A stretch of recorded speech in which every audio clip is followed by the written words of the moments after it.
In Tel Aviv, families and friends of the 240 Israeli civilians taken hostage by the U.S.-designated terror group Hamas during the October 7th attack released hundreds of balloons and called for more action to get them freed. They chanted outside, as inside, Secretary of State Antony Blinken held talks with top Israeli officials on Friday. Blinken later told reporters the United States is relentlessly focused on winning the hostages' release, while also ensuring aid to the thousands of Palestinians in Hamas-run Gaza Strip, impacted by Israel's retaliation against the militant group, following the attack that killed 1,400 people.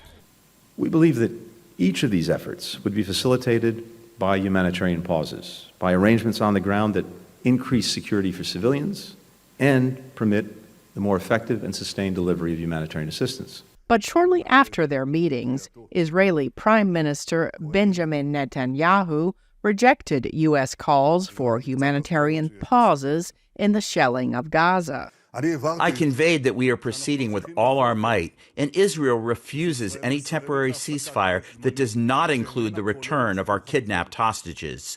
Israel will not permit the transfer of fuel to the Gaza Strip and opposes the transfer of funding to Gaza. As outrage grows at the images of death and destruction coming out of Gaza, many have called on the U.S. to do more to ensure the protection of civilians. More than 9,000 people have been killed in Gaza, according to Palestinian health officials. We need to do more to protect Palestinian civilians. We've been clear that as Israel conducts its campaign to defeat Hamas, how it does so matters. It matters because it's the right and lawful thing to do. It matters because failure to do so plays into the hands of Hamas and other terror groups. There will be no partners for peace if they're consumed by humanitarian catastrophe and alienated by any perceived indifference to their plight. Linda Robinson is a senior fellow at the New York-based Council on Foreign Relations. I think he's got to get some immediate movement because those images and the situation is so devastating. But I think the next thing is really to get Israel to articulate what its game plan is, and ultimately with a goal of a more circumscribed definition of what success of the military operations would mean. Another goal of Blinken's visit, preventing a widening conflict, says Gilead Sher, who was chief of staff to former Israeli Prime Minister Ehud Barak.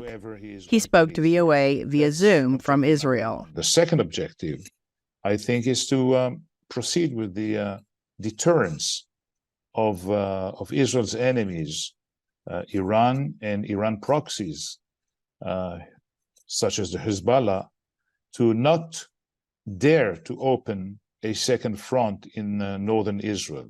In his first public speech since the war began, Hezbollah leader Hassan Nasrallah said Friday his group had entered the battle with cross-border fighting between Israel and Lebanon.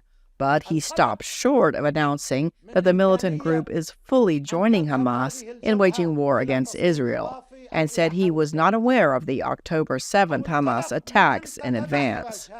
That speech may be on the agenda on Blinken's next step, Jordan.